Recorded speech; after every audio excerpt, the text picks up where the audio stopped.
Hey Pioneers, welcome to episode number 409.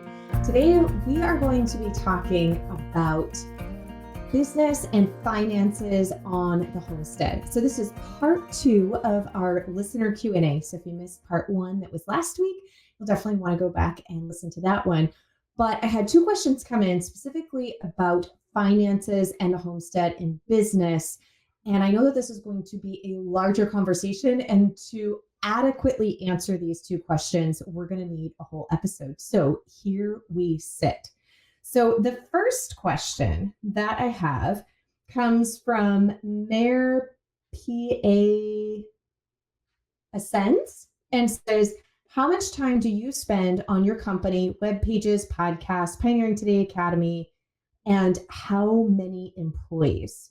So this one is going to be the easier of the 2 questions, honestly, to answer. So we're going to jump into this one first. So if you are new and didn't know, I am the founder and owner of homesteads.com, obviously the Pioneering Today podcast, which is what you were listening to.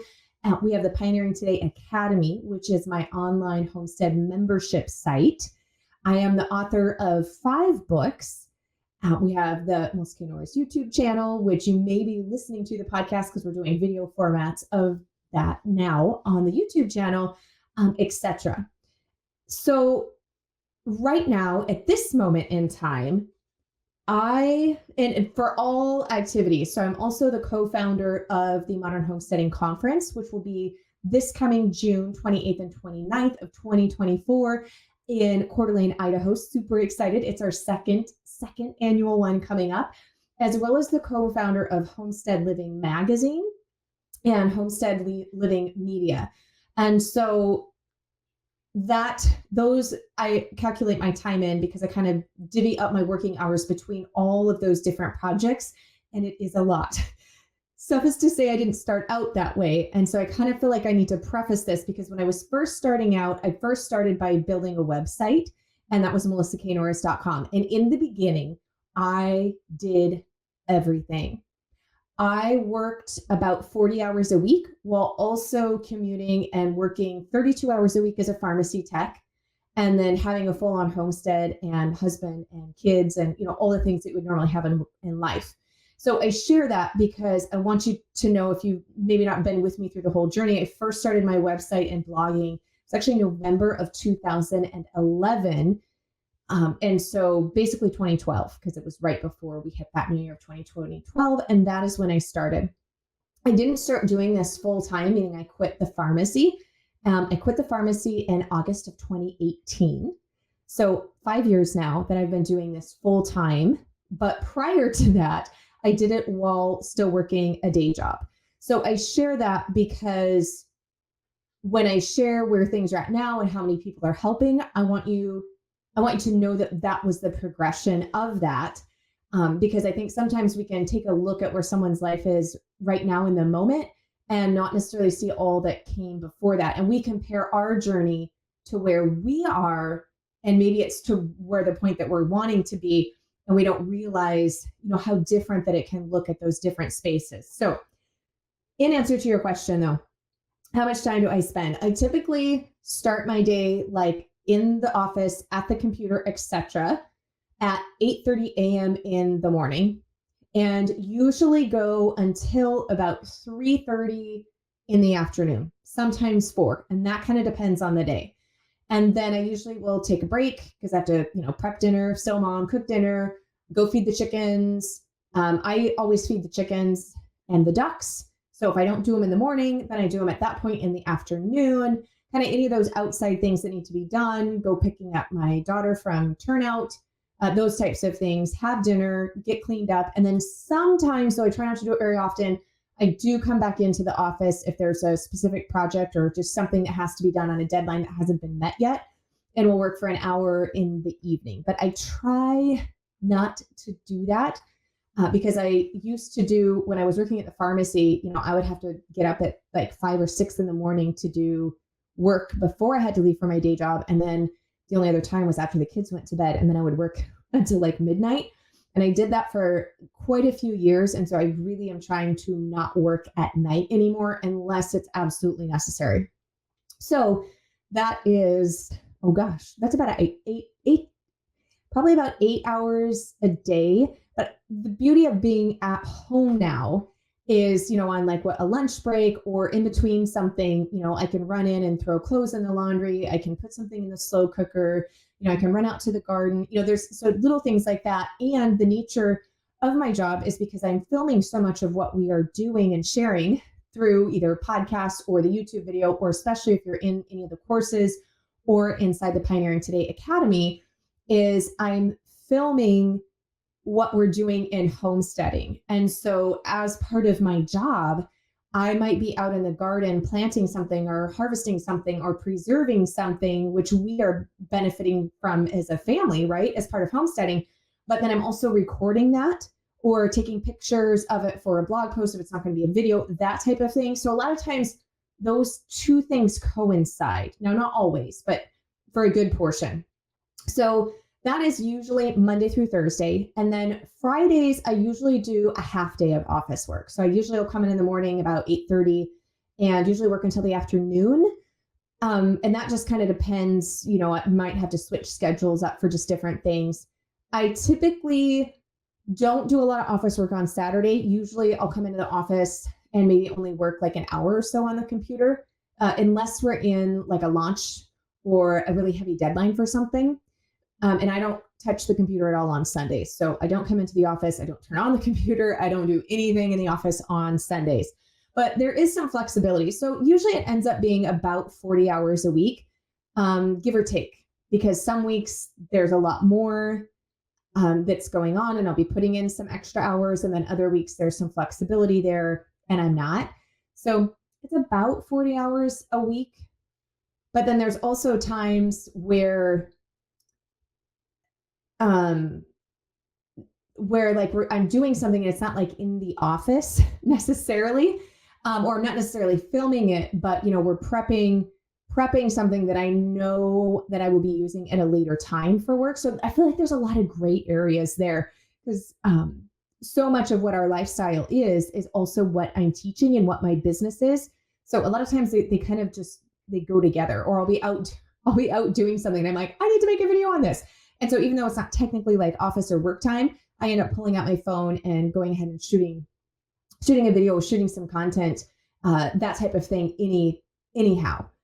And then how many employees? So this is where it can get really technical, because technically the only employees we have is for the farm stay. So last June, we bought Norris Farmstead. There's some videos here on YouTube that share about that. I've done some podcast episodes, etc. And so technically the only employees that we have are actually for Norris Farmstay.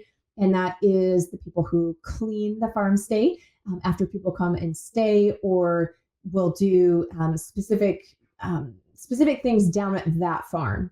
Technically, like as you would look at the books. For Melissa K. Norris, which is so weird to say like that's because it's my name, but it's also my business.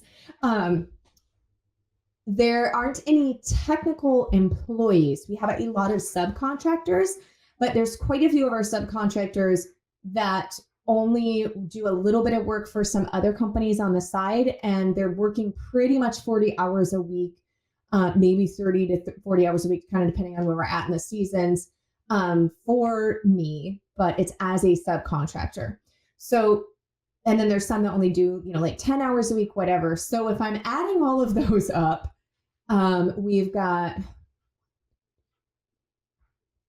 there's probably about 10 people, but like I said, some of those people are only working like 10 hours a month. Some are working 10 hours a week. And then there's just 2 people besides myself who are working close to 40 hours a week. And so that is, if you're part of the Pioneering Today Academy or you email in, is Rachel, who does customer service and is also a huge part of the Academy, as well as Michelle. She's also part of the Academy. Michelle is my podcast manager, so she helps coordinate all of the episodes and scheduling people and scheduling my interviews when I'm on other people's podcasts. And then I also work with some other sub agencies too. So not just subcontractors, but actually have some agencies that help, especially when it comes to technical support. I am not super techie. And so we definitely have tech support for the website and just different things like that that you just need IT for. We've got that. I'm not a graphic designer, so we have people that help with some of the graphic designs, the editing. And then I also have a videographer who is a subcontractor. He comes to my house and we film one or two times a month. And so when he comes, we start filming at 9 o'clock in the morning and usually go until 2 or 3 in the afternoon. So usually I will film almost a full month's worth of YouTube videos in that one time frame with him. And then he takes all the footage with him. He edits it and then shoots it back over to me. And then we publish it wherever it goes. And then we usually have a day where we'll do the same thing where we're filming new courses for inside the Pioneering Today Academy and those types of things where we're working on those videos. So depending on what we have coming out for new courses for members, sometimes I film with him twice a month, sometimes it's once a month, kind of depends. So it's really hard to put an actual number there on employees because I do work with a lot of different subcontractors and agencies who do, just different things. And sometimes that's like once a month and others it's more often. But it's not just me. So if anybody has seen, any part of the podcast or YouTube or social or looked at the website, it is not just me anymore. It hasn't been for quite a while. But it's really funny because I also see this side of having been on social media so long and having grown is you see a lot of people's opinions. And it's really sad because I see a lot of people, if someone starts to have success, they get almost ornery about it. Whereas I'm like, I feel so blessed to be able to make an income from helping other people be able to homestead. Like, to me, that is incredible to be able to work where you're actually helping other people and helping them improve their life. Because I worked for a long time in pharmacy and I did not feel like I was improving people's lives. In fact, I felt a lot of it, which is why I ended up getting out of it and turning so much to the homesteading lifestyle, even more so, is because I saw the negative effects that had on my health and the difference that homesteading made in my health. And that's what I want my legacy to be, is helping people and improving their quality of life in all the ways that homesteading does that. But being able to be successful enough with the homesteading side of the online business to be able to pay people to help, which is helping other people, because I could never do at the level it is now. I could never do that all on my own. In fact, I almost burnt out. And that was in 2017, where I said I was working my full job and then doing this on the side at the full level. I came to a point where I'm like, okay, you've got 1 year and this either flies and you can quit your day job, or you're quitting this and just doing the day job, because I physically could not do it all anymore. And I knew that there was a limited amount of time left that I could continue to work those hours. So I think that is a really beautiful thing, that I'm able to pay other people to help and they get to work from home and they get to support their family by helping other people too. So I see it as a beautiful blessing, like all the way around. And so I find it very interesting when I see comments online, and not just directed to me, though I have gotten them myself, but I see them directed at other people on like, oh, well, you make money doing this now. And like, it's a negative. And I'm like, that's not a bad thing. Money in of itself is not a bad thing. And I often see very misquoted the Bible verse that money is the root of all evil. No. Love of money is the root of all evil. As long as you are not putting money in a place of love or idolatry, money can do a lot of great things. And I don't think it's always in best interest to look at money itself as being like a bad thing. It's very interesting seeing people's mindsets around money, which I'm sure this episode, because it is about money, I will probably get some interesting comments as well. But that's kind of where like the business is at. And I would say like with podcasting, I probably personally spend obviously the time it takes to record the podcast. So there's that actual time. Then there's the time deciding the content, outlining it, researching if there needs to be research done on a specific topic, finding out, deciding, okay, what is the actual title of the episode going to be now that it's on YouTube? What is the thumbnail of it going to be? So probably about 2.5 hours a week is spent on one podcast episode. And then, okay, this next one, trying to pull it up here. Okay, this is from Rebecca Carr, and she asks, how do you set your homestead up to be financially self-supporting? And this is an excellent question. And one I've really been thinking about ever since it came in, knowing that I was going to record this episode and answer that question. And so one is, what do you consider to be self-supporting? So what do I mean by that? Because is that where the homestead is supporting, so for example, beef cattle? Is that where you are considering self-supporting, where you have sold the extra beef that you're raising and that covers the cost of your feed and your other cows and or fencing? So that would be self-supporting of the beef portion of a homestead in itself, but not necessarily in a profit where it's supporting you financially as a family, as an income source, because it will only provide enough income to cover the expenses. And so I think a lot of times what I see is people wanting to come into homesteading and they look at homesteading as all they want to do is homestead, and that it will support their family entirely and they don't have any outside other source of employment. And can it be done? Yes. Will most people be able to do that?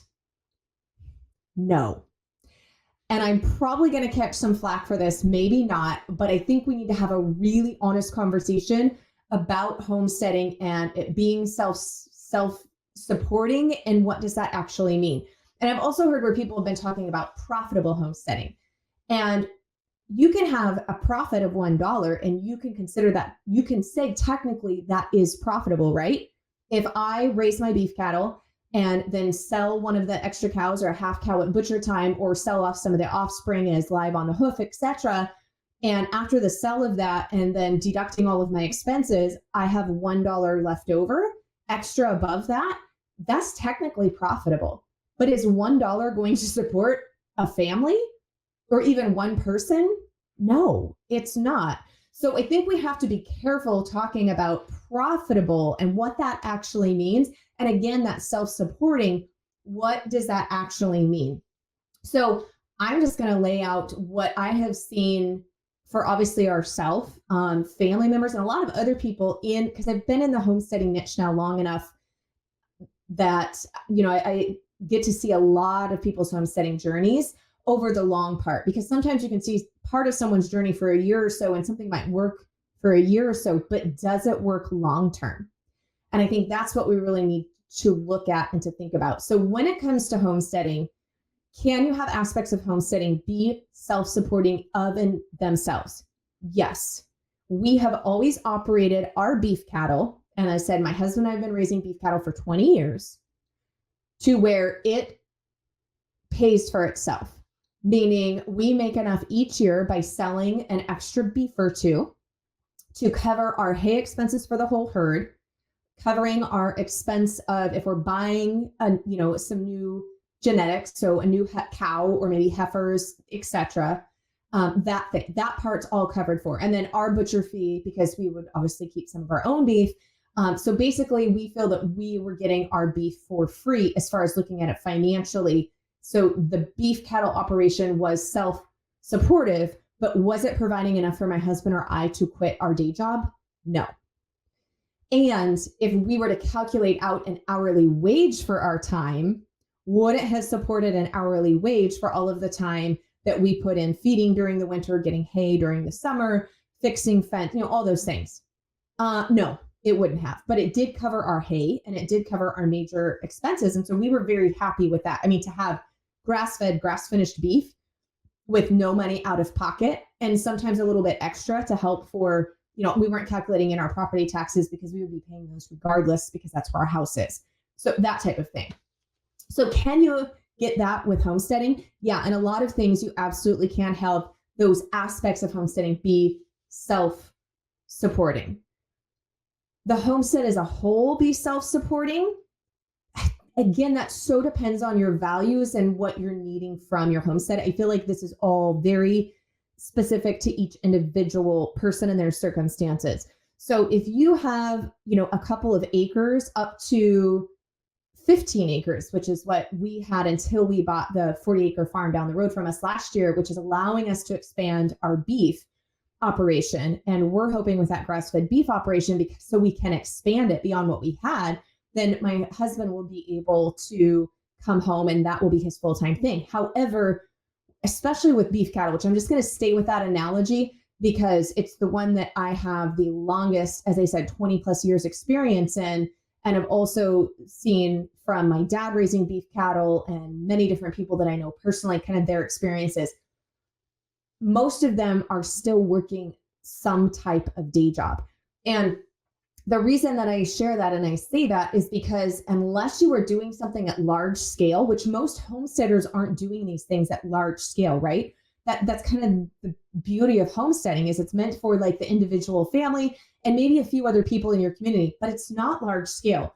But in order to make enough income off of homesteading specifically, you have to be making enough profit to obviously cover all the expenses of the said thing of the beef cattle that I listed before, but then to actually pay yourself an hourly wage and or a salary if that's your only income.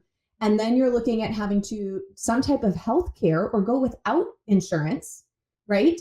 And so there's a lot more things that come into play there. And most people, for a family especially, unless you are doing larger volume of the homesteading itself and or supplementing, and I'm going to talk about that, aren't going to be able to make a comfortable living, in my experience and opinion. So my husband still works a day job. Now we're increasing the cattle because if we're butchering 2 to 3 cows a year after expenses, depending on what you're paying, right? Or charging per pound, and paying for things, that is not enough to make a living for the whole year. And when it comes to cattle, we don't butcher until they're 2 years old because that's when we're going to make the most money. You push to 3 years, you're not getting that much more gain as far as pound on the animal versus the cost of feeding them that extra third year, et cetera. So for us, we butcher at 2 years old. But if you're buying a cow and breeding her, it's a 9-month gestation period. And then you've got 2 years until that animal is big enough to butcher, roughly. So you're looking at 3 years out. So in order for us to increase our herd, we just purchased seven more cows. It had to add them up, 7 more cows. And so we have that expense. And then they all just had, so we bought those, they all just had babies. So now we've got 14 more cows, 7 babies, 7 cows, but we're not going to get any money from being able to butcher those for 2 years from now, but we've got all that upfront cost. And so at that point, 2 years down the road, provided nothing happens to any of those cows and they all make it until 2-year butcher and et cetera, that's a long time to wait for that payoff and to have enough volume for that to be something that could sustain you for the whole year. Now, of course, you can look at lots of different things like, okay, well, maybe you only have this much of the cows, but if you, raised and butchered chickens and sold eggs, and maybe you also do pork, like, yes, there's lots of different ways that you can make money on a homestead, but are any of them enough together or large volume enough that they're going to be coming in income every single month that will support your family, or where you have a butcher date of obviously once a year when it comes to cows, that amount will take you through at a comfortable place. And I have seen people who live primarily from their homestead income and do okay, but they're living very close to paycheck. And what I mean by that is they're just barely staying afloat. And if emergency happens, they don't have an emergency fund and all of those, that type of thing. And so for me, I have been in a position where we live, paycheck to paycheck, and we had medical debt and a lot of things. I don't want to live my whole life that way. And so I worked still as a pharmacy tech until we were at a point where I was confident that the business would bring in enough money on a consistent basis to not just replace my income, but actually be higher than what my income was as a pharmacy tech when I quit my job. And I've done some episodes, it's been a while, about when I quit my job and kind of walking you through that process. If you want to go back and listen to those, we'll link in the video description. But I think it's just important to have be really clear on what you want. And then when it comes to the homesteading, being self-sustaining, like, we provide ourselves with a lot of our own food. And so is that self-sustaining? Absolutely. Is it our full income? No. So my husband still works a day job, and I am very hopeful in 2 years from now that when the cattle have reached that point and we're growing other aspects of the farm, that we'll be able to have him, that will be his income, is running that aspect of the farm and what that brings in. But that is beyond what we were just doing homesteading for ourselves and a little bit extra. That's actually running that as a business and increasing what we do have for sale. And I think one of the things that I really see with homesteading is a lot of people, I'll hear people will say, well, I'm going to start a YouTube channel. And starting a YouTube channel is great. I have a YouTube channel, but starting a YouTube channel and just having a YouTube channel is not a business. And so just sharing about your homestead journey on social media is not a business. Can it be part of a marketing plan for a business? Yes. Can it be monetized? Absolutely. But if you don't actually have a product and understand, product development, understand marketing, understanding, business, then I would not start a YouTube channel specifically for that as a way to make money if you don't already have a product in mind and don't have a business plan. So do I do YouTube videos? Absolutely. But I didn't start doing YouTube until I was using it as part of a way that I already had my own products developed. Like, I already had courses for sale.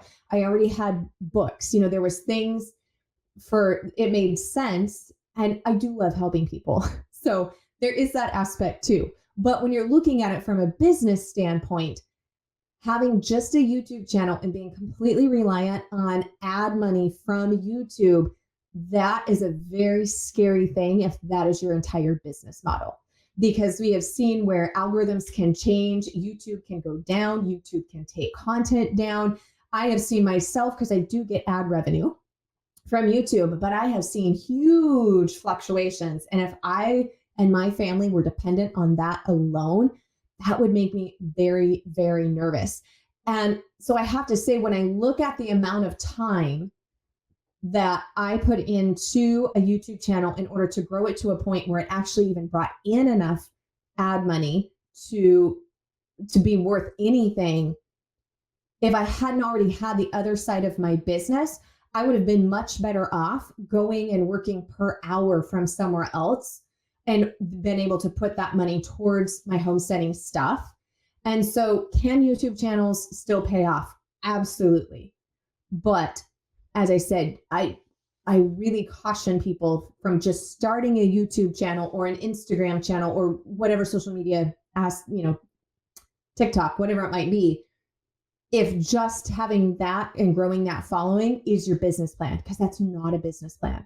You need to have an actual product, and you can use that as part of your marketing, but you really need to take some time to educate yourself on business itself, because it'll be much better spent. I know people who have been creating content on YouTube for years, and the amount of time that they've devoted to doing that from just an income standpoint. And I know that there's other motivations and there's other reasons that people do it, and that is completely fine. But if you're doing it from a financial standpoint, you would have been much better off and further ahead to go and work somewhere else and brought in that money in order to get things set up on the homestead and to learn certain things than the time that was invested in that.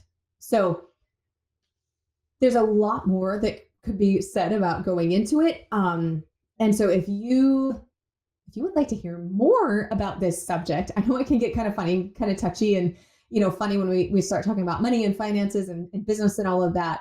But if you have specific questions or would like me to talk more about it, like I would be very happy to do that. You can let me know in the comment section if you're watching this on YouTube, or you can shoot me an email, that type of thing. I actually find business fascinating and I really enjoy it. I love homesteading more, but I think that business is very, very interesting. And it's actually one of my other passions. You just probably don't hear me talk about it nearly as much.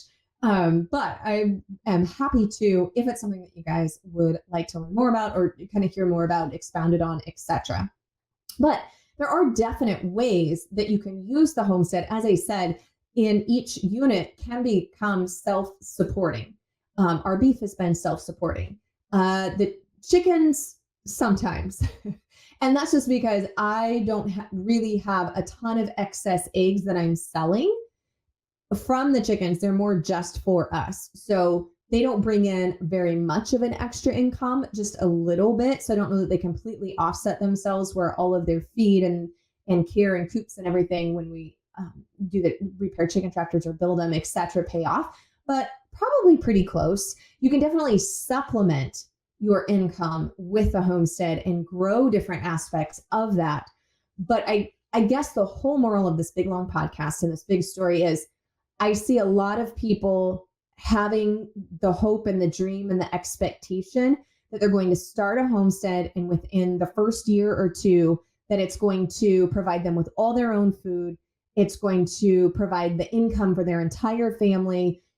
Everybody's going to be able to quit their jobs and just work the homestead, and it's just going to provide for every single need. And I don't see that in reality being the case. Now, there's always outliers, but I have not seen that be the case. And so having clear expectations, in homesteading, can it save you money? Absolutely. We spend very little at the grocery store because so much of our food comes off of our homestead now. And with the continued rise, obviously, of food costs, especially good food, I mean, the savings that we have on that alone are huge, because honestly, there's so much that we raise ourselves now. I don't even know what the cost of the items are at the store. And when I go to look at them, if I'm, just doing some research or just in the store and curiously look at it, I mean, some of the stuff, you guys, I have not bought in over, oh gosh, probably like 12, 14 years. A lot of things we've been growing an entire year's worth that take us through continually. So I don't even know what they cost at this store. And so when I look at it, and as I said, some of that's been like 10 years, and I see the price that it is now, when I do happen to look, I'm like, oh my goodness. So can homesteading save you money? Absolutely. Can it be self-sustaining and self-supporting? In a lot of instances. Fully, that's a little bit harder of a beast. Can it be done? Yes, but it's usually because a business has been created, and it can be from homestead things. Like I know where people have started growing microgreens, but they've turned it into a business. So they have a whole production side and a whole marketing side and a whole distribution side. It's not just growing a few extra rows of something and expecting that that's going to support their whole family. So I think just making sure that expectations are accurate and knowing what is your specific goal. And like I said, when I was reading this, I don't know exactly what you meant on the self-supporting side, if it was for the whole family or just for specific items on the homestead. So hopefully that's not clear as mud now. But I felt that it was something that really needed to be talked about without necessarily just the rose-colored glasses, but also not wanting to throw, a bunch of water on the fire, because there are ways to make that work it's just not a lot of times what I see. Someone will say something and it can get misinterpreted, of course, but I feel sometimes I see something shared about homestead business or about making money from homesteading, and it's not been dove into quite enough for people to have a true expectation from that. So I hope that this was helpful. And I really enjoyed answering your guys' questions. So thank you for sending those in. And I will be back here with you next week. So blessings and mason jars for now, my friends.